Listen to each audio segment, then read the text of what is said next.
Hi everybody, how's it going? My name is Sabina. Welcome to episode 8 of our sketchbook tours series. I know we are chugging right along. How this all started earlier this year, I just was inspired to share the inner workings of my sketchbook practice from beginning to end. And by end, I mean just where I am currently. I think that the only way my sketchbook practice is going to actually end is when I physically perish and no longer am holding space on this planet Earth.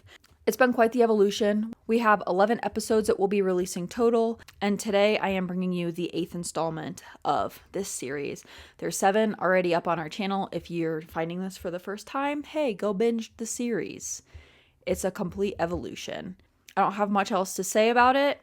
It's been a great time showing you guys the inner workings of my sketchbook, and can't wait to share the rest of it. Thanks for being here. Let's get into the video. All right, like I've said, episode 8 of Sketchbook Tour series. For a period of time, I was putting stickers on all my sketchbooks, and I think that really indicates the time of my life that I was existing in when this was taking place. So I went to St. Thomas.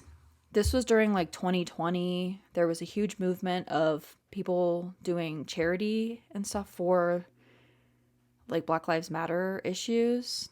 Metalsmiths for Change was kind of running that for a while. Infusion is a coffee shop in Tempe, Arizona that I was going to every now and then. I went to Steamboat Springs apparently, Jackson Hole, Ziggy's Pizza. I designed this sticker for Item 9's Labs, which is a cannabis company in Arizona. I don't know if they still exist. And just some of my left-handed stickers that I created and designed. Must have gotten a new pair of Vans. This was 2020. And if you guys were not alive during 2020 or you just went into a coma and you don't remember that year, wow, that's the year a lot changed for us collectively. And I have a hard time accepting the person that I was in 2020, but there was just a lot of transformation happening for a lot of us. And I was actually really in denial that things were changing. And yeah, I don't feel good in my stomach when I think about 2020. There's parts of it that were great. It fostered a lot of transformation and alchemy, but at the same time, it also was a really painful, terrible year. So yeah. Used a lot of art to transmute that, I think. I used the time off from the world shutting down to make art a lot. And that was nice. There was an element of making art that was just really good for processing what was going on in the world. But also, I was using it as an escape and living in complete denial of what was actually happening. And not really accepting the world around me. So yeah, I'm gonna blur out my personal information. This is when I made the switch from Sabina Kennedy art to left-handed alchemy, or no, from Sabina Kennedy art to left-handed manufacturing. I just was trying to separate it from my name a little bit. And manufacturing, not the best name for an art brand, but you know, whatever. It ends up changing in a couple years anyway, but yeah. I traced my left hand, and that is this. I don't know if you guys can kind of recognize. It's like really similar shape. Maybe a little different nowadays because I'm much older, but yeah. Yeah. I like this. That's fun. I think like we're piggybacking off of the last sketchbook where I was really tapped into something. And I miss that energy to a certain degree. Like it's before I went into a hard artist block in 2021, 22 that I'm not still swimming in it, but I can feel the effects of it still. My art changed as a result of that artist block, and I haven't been able to tap into like whatever I was doing during the last sketchbook tour. And this one too. I just already can like feel there's something really potent that I was tapping into here. And I'm accepting that I can actually use myself as a reference. Like who cares? It's my art. I can reference myself. Oh, hey, I still pick my cuticles. That's what this is representing. I'm learning to use fidget toys. This is one that's really popular on TikTok. This helps me a lot. Like, I pick my cuticles really bad when I'm reading, and when I'm in public, like interacting with people I'm not super comfortable with.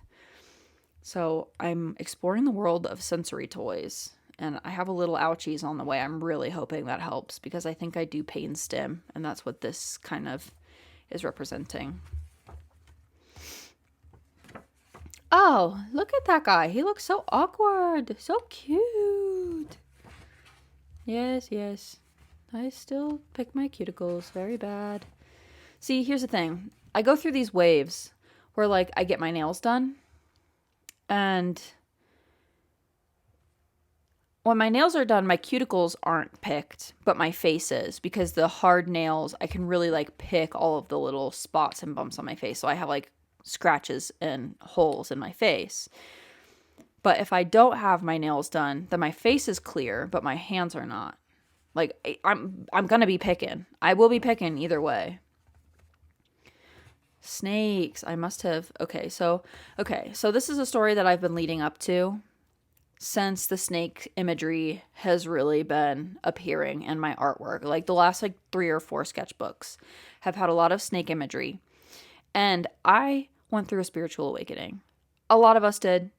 You know, I was blowing my mind left and right with just sacred knowledge of the universe because I kind of grew up Christian adjacent. We were Episcopalian growing up, and then I lived in a Southern Baptist town.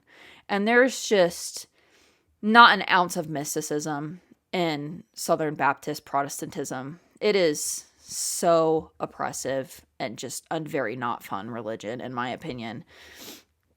So I began experiencing mystical things. You know, I've told this story before, but I'm going to tell it again for those of you who are here for the first time. In, I want to say, like, 2016, I kind of had this awakening moment where I realized one of my parents was heavily narcissistic.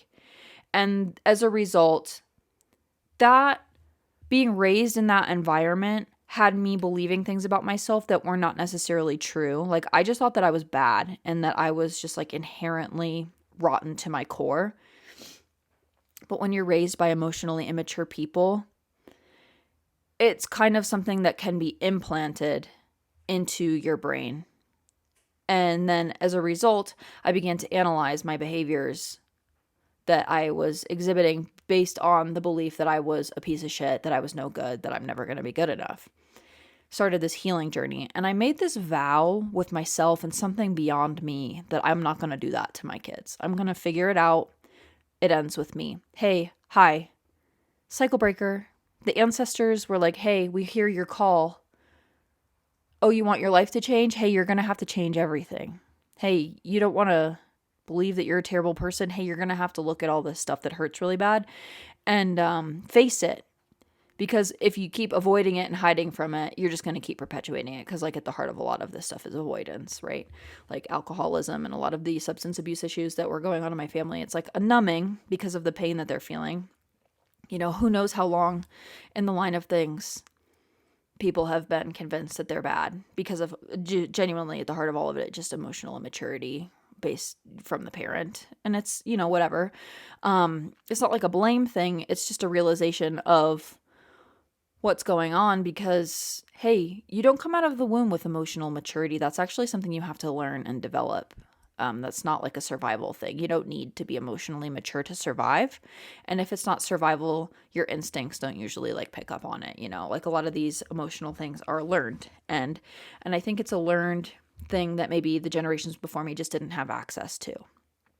So there's a long line of emotional immaturity, and not having the capacity to unconditionally love your children has deeply, deeply harming effects on a child. And cycle continues. So, hey, it ends with me.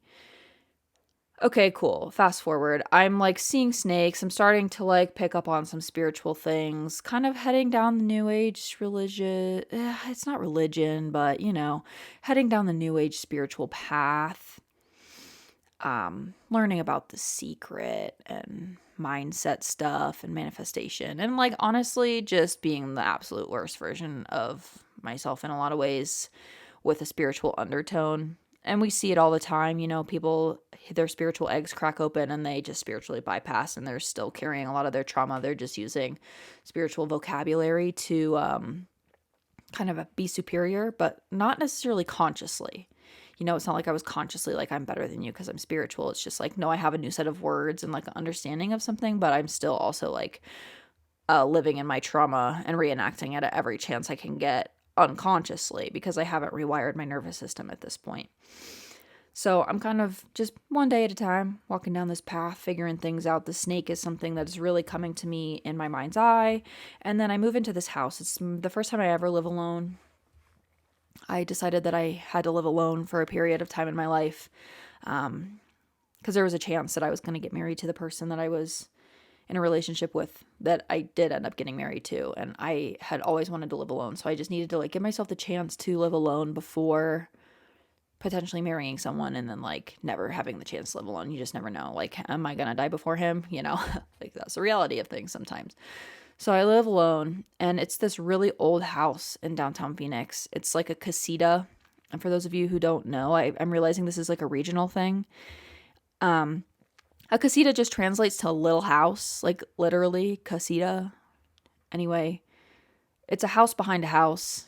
It's really common in Arizona and in the Southwest to have like a main house and then like a little house behind it. And then a lot of times people will rent that little house out. And so I was renting this little 2-bedroom house in downtown Phoenix that was like kind of shitty. Like I am not convinced that it wasn't at one point a shed or like a carriage house, because it was really old too, and the floors were like all wobbly and the doors were crooked, and you could just tell like it was built by people who had tools and could use them, but maybe were not builders kind of vibes. So there was just like a lot going on with the house where it was just like, this thing is maybe not going to be standing for a long time. Like the walls bowed, it kind of leaned a little bit.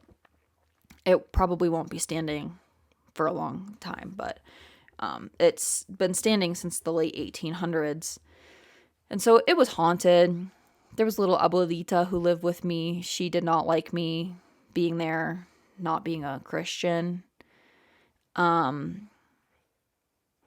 And there would be critters all over the house. And at one point, I mean, it could be like coincidence, right? Like there could just have been a little clutch of eggs that hatched that were living under my house. But like, keep in mind, I've never seen a full-sized snake around. Like I had a garden. I was outside a lot at this property and I never saw snakes around.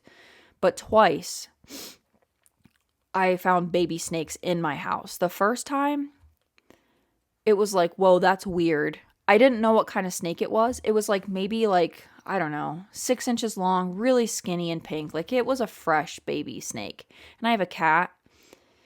And I was like, I don't know what kind of snake this is. It could be a rattlesnake. I'm living in the desert. Like the snake that I think of when I think of Arizona is a rattlesnake. So I cut its head off and throw it away. I'm not going to give Cheese the chance to even get near this thing. A couple days go by, I find another one. And this time I'm like, what the fudge? What the fudge, guys? Why is there a snake in my house? I've never in my life encountered a snake in my house. I've lived in a lot of different places. Never in my life have I had a snake inside of my house. So I put it in a bowl. If I can find the picture of it, I'll put it up, but there's no guarantee. I put it in a bowl and I study it. And this is kind of the inspiration for that. And I think that this is when I go into a mild spiritual psychosis, which I'm not necessarily condemning. I never did anything that was like ungroundedly, well, that's not true. I never did anything that was truly crazy, but I was seeing things in my mind's eye and experiencing things. I was also smoking a lot of weed, and I think that there was a little bit of that like fueling some of this. But I was having a spiritual awakening that felt very, very real to me and has impacted my life in a way that's probably scary for the people that I loved at the time, but at the same time, changed the course of my entire life. So it was real in the way that it affected how I show up in the world and the things that I believe. And yeah. I then like I don't know, maybe 3 years later, within my last like few months of living in the house. I think I lived there for 4 years. So I have 2 cats at this point, and then another baby snake appears underneath the sink in my kitchen. And I have a cat at this time. She is a huntress. Nothing's getting past old macaroni girl. She doesn't kill it, but she scares it off and it never comes back. But I see it like slither out from under the sink. The cat like locks in. It slithers back, and I think she camped there in that spot watching for another snake for like a week. It was really funny and cute, but that's the story of the snake. Like, just the way that the spiritual symbolism ended up showing itself in my life, and then really fueling something that created a lot of change in my life, I think is interesting. I don't know. Does it have a deeper meaning? Maybe. Was it real? Yeah. Was it also maybe a little bit borderlining on spiritual psychosis? Yeah. That's okay. It is what it is. I think that people call things spiritual psychosis sometimes when they don't understand. And they're really rooted in this like reality-based, 3-dimensional reality-based thinking where science is their religion and they believe in science and it's what they believe, and the only thing that's real is science. And I'm not knocking science, but the whole point of science is to prove itself wrong. So you can't get too attached to the outcome because someone's going to do an experiment that proves this thing that you believe to be true wrong, and you have to be like really loose with it, you know? Use science to help guide decisions in a certain way, but also like there's a lot we don't know. So I'm not really personally too attached to physical reality. Based on the way that like we're all just perceiving things with our brains, and everyone's brains are like a little different, and like depending on what you're consuming can skew that. Like when I was consuming cannabis every single day, multiple times a day, my reality then was a lot different than it is now as someone who's pretty much sober. I'll partake in a alcoholic beverage every now and then, but like for the most part, I don't consume anything other than like caffeine. My reality is 100% different now. And, you know, depending on like your chemical makeup and what's going on and what you're consuming, and that can even be as far as like media. You know, the propaganda machine works hard, and I think that can create a level of psychosis as well, that people kind of like lose their marbles. They lose connection to each other through some of this stuff. And it's like, in my opinion, they've lost touch with reality, but in their reality, these quote other type people are scary and terrible and a threat. And so what is real? What is reality? I perceive things one way, you perceive things the other way. And who's right? Is it science? Maybe. But how can you measure some of this stuff? Heavy on the portal of imagery. I'm still really vibing with the portals. This is cool. I like that kind of geometric and organic snake kind of situation. Heavy on the portals. Oh, sweet cheesy. You can't really see him that well because of the marker, but he's so cute. I love him. Oh, look at him. He's Scragglepuss. I love this cat, like, a lot. Oh, yeah, the rainbow snake portals. I was doing those a lot. All right, let's see what kind of stuff I'm saying here. This is kind of fun. You create your own reality. Your view of yourself and the world is what you get. Trauma really taints how we see ourselves in the world. When we work through it, we can change that view and therefore change our reality. It's really important to know yourself, to know who you are beyond the world you grew up in. It's important to put your needs first in order to be able to really serve others the right way. There's a difference between wants and needs. Needs are the things that keep us alive and safe. Yeah, valid. I perceive the world as dangerous, as untrustworthy, that I was out for myself. No one was going to help me.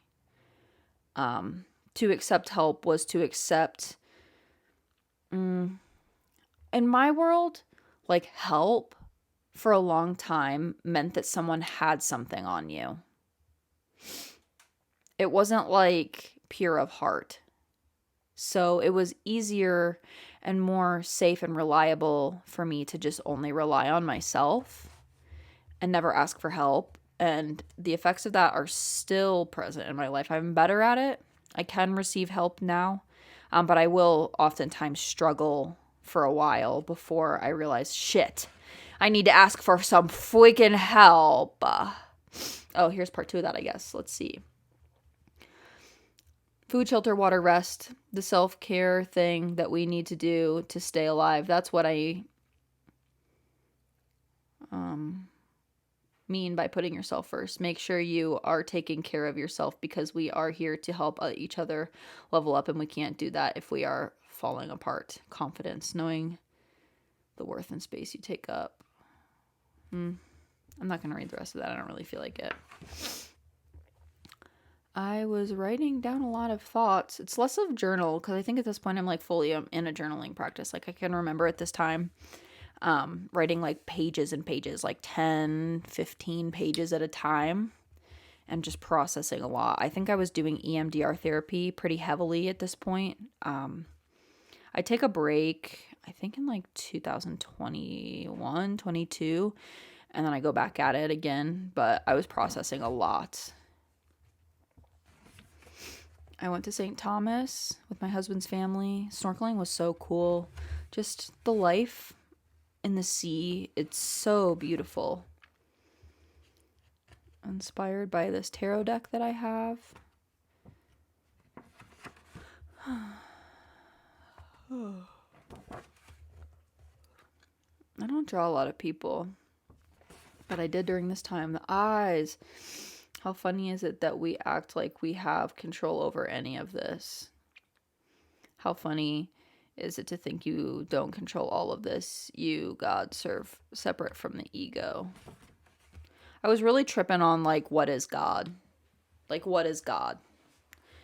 Because I'm going to church with Austin, and I just do not resonate with the Christian mythology. Sorry to say it, but it's a mythology story. It doesn't really matter if it's real to you, then fucking who cares? Let it be real to you. I don't have to believe that it's real. I don't care. It just doesn't resonate with me. And so I'm like, okay, what is God? I can feel this like source, universe, God presence. But what is it? And then every time I would ask this question, I would feel oneness. Like the answer just felt like oneness, connection. I am no different in spirit than anybody else on this planet. And it makes it really hard to hate people. And like, it's not as fun to be like, there's a point to gossip that is like beneficial to society, but like just hating people for the sake of hating them. Just thinking that all people are bad and terrible and dumb. Well, that's really more of a reflection of your inner state than it is about the actual people that you're experiencing, because the stuff that makes up that guy that you're talking shit about is the same stuff that makes up you. Underneath it all, there's a thread that leads us back to God, to the Creator. And so to hate them is to hate yourself. And while I understand that we're individuated, we are separate from the oneness, being that we are individuated, individual people, separate from one another. People can do bad things. People can do things that are mean and hurtful. And that doesn't mean that you have to hold space and be in space and community with hurtful people. But the essence of their soul is not so different than yours. And when we all die and we all go back to source at one point or another, we're all just going to go back to being connected in oneness. And it's like, I think about the molecules too, and like the life in the molecules. Like this table that I'm sitting on basically and resting on and working on, it was once a tree and it was alive. It was once it was once a seed.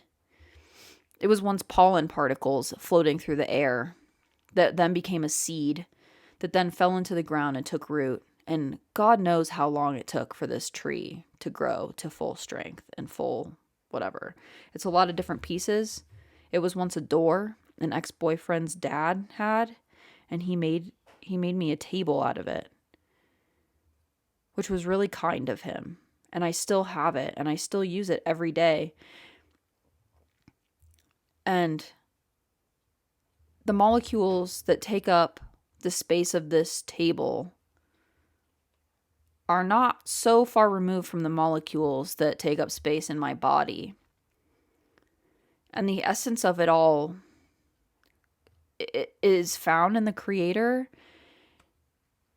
And so it's like, how am I any different than this table? Just because I have consciousness and can think, I'm not so much better than this table. And it's created a sense of animism in my life where like every object that I interact with has a spirit. Whether it's a conscious spirit or not, I don't necessarily know. But it has me appreciating the world around me in a different way. I am no better than anything else. The human-centric hierarchical thinking is really painful to me a lot of the times. Hey, my life is no more important than the tree's life that was taken for me to use to have this table. And it's human-centric and very egoic for me to think that it is. The tree died. It is now a table. But it's my job now to be a steward of this object and to take care of it and to be kind to it. And I drilled a lot of holes into it during a time in my life when I was really angry. But she's still holding up. She took it. She took my anger and she helped me transmute. And now I get to spend the rest of my life with this table, God willing. You never know what can happen, you know. House fires are a thing. And like, whatever. I'm not calling that in, but I'm just, you know, being real. Hopefully I get to spend the rest of my life with this table and treat and honor the cells, the cellulose of this tree, and treat it with respect in the way that it deserves, because it's not so different than me. We are not so far removed from each other. We get to hold space here on this planet Earth. I don't know.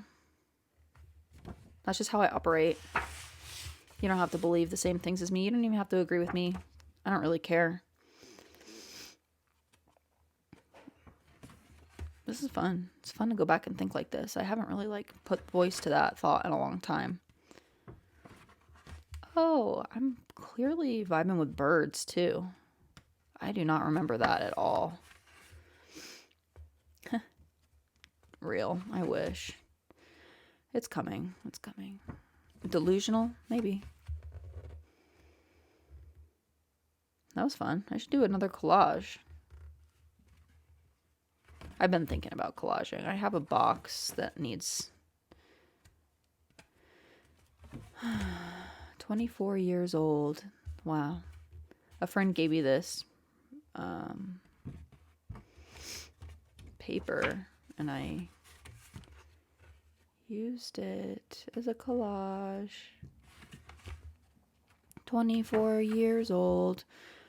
Cracking my nut all over the place. Not in like a weird way. Oh, that's me and Cheese. We're just little sacred beings hanging out together, my sweetie pie.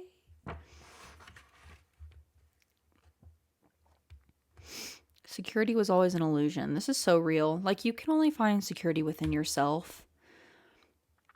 But like the things that we put security in, the system, banks, our cars, our jobs. I mean, we learned in 2020 that none of it's permanent. At any point, it could be taken away from us. The wind sounds physical, like an entity of its own. 'Cause it is. That's my middle finger. Ugh. I don't know. Blue flax flower. Oh, that's funny. We went to Jackson Hole and camped in the backcountry in hammocks. Thankfully, never ran into a bear. Boy, I was depressed. Boy, oh boy, I was depressed during that trip. And like for the period of time after. Things ended up working out, but wow. I was still really acting in a lot of those traumatic, healing takes time, especially when we're dealing with ancestral stuff. It's not like you just wake up with the realization that things need to heal and then overnight they're fixed. It takes like true transmutation. And there might be things that I'm transmuting like forever. Perfection cannot be the outcome that you're seeking, progress only. I did a Metalsmiths for Change challenge. That's where I got that sticker. I must have gone to a pro rodeo. Why do I have this? It's a companion pass. My in-laws are rodeo people. Sabina Kennedy. What wedding did I go to? Was it Drew? I must have chosen the vegetarian option. I don't remember. This is probably the main. Oh, Tyler Childers. That was a good concert, bro. Tyler Childers. Yeah. This was like, it must have been before he got sober. I think. Don't quote me on that. But he played at the Van Buren. And, oh man, he is such a good vocalist. Like, truly, truly a great musician. And I don't know what his stage presence is like now. But it was kind of like, you could just tell, like, his skill is the music. Or at least at this time, his skill was the music. It wasn't the showmanship, because he just played his guitar and stared hard at the back of the venue, like in a way where it was kind of like, are you okay? Sad Summer Festival. Oh, I went to that with my mom in Austin, I think. Anyway, yeah, he just like stared really hard at the back of the venue and played his heart out and then left. It was like not really interacting with the crowd, not really looking around, not really like dancing or feeling the music. It was like he was there to play the music. He was not there to like work the crowd, which is fine, because it was a really good concert. He did a really good job, like 10 out of 10, one of those musicians of a generation that like his music will transcend past his time here on earth, which is really cool to be able to say like, I saw that guy live. Not that it matters what anyone thinks or knows about my life, but you know what I'm saying? Like, it's just cool to like be able to have been present while a master creates their art and someone who will be known for generations to create their art. It's cool. It's cool to be alive during the same time as really cool people and to get to share space with them. So, yeah. Oh my God, that was it. Sketchbook tour number 8. That got mystical and spiritual and whatever. If you don't agree with me, that's cool. We do not have to agree on everything, you guys. Like, and I also don't mean any disrespect when I say things against certain aspects of Christianity. In my opinion, there's aspects of Christianity that are really harmful. But at the same time, there's aspects of Christianity that are really beautiful and help people find themselves and find purpose in the world and meaning and connection to themselves and the people in the world around them. And that's real. And that shouldn't be taken lightly. And it's none of my business, truthfully. If you're not being overtly hateful, who cares? Who cares?